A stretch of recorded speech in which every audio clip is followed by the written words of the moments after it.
Okay, good day mga tol. So, yan. May lahat-lahat tayo 300.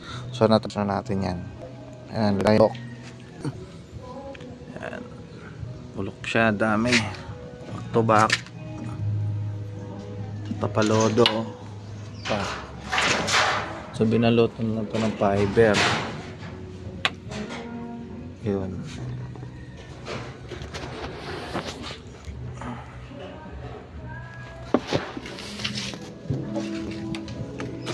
Fine, good morning. Ayan yung mga ibinalot na fiber.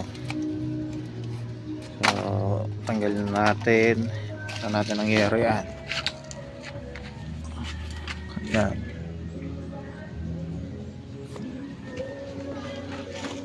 Ito, nasisimulan natin palitan.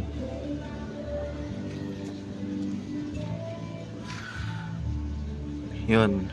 So, bibili na lang natin to ng bagong cover. So, hindi na natin kayang laterohin to. So, para original na rin.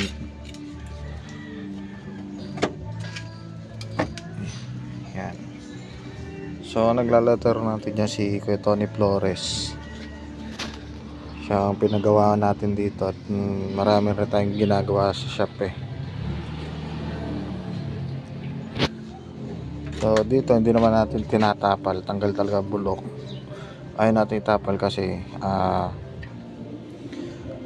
di rin tatagal. So, putol talaga kami dito gumawa. Putol. Yo. Tapos nyan, pagka nalatero, napalitan na. Pasasuggest natin sa may-ari ng undercoating. Then, kami, pipiturahan na lang namin ng rubberized flooring para mas tumagal. So, meron pa dito yan. Tago, ayan. Bulok na rin yun. So, lahat ng bulok dyan tatanggalin sa bubong. Meron din.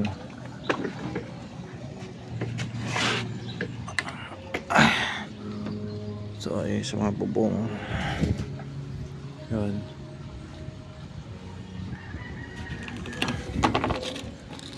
Yan. So, itong part ng bubong natin,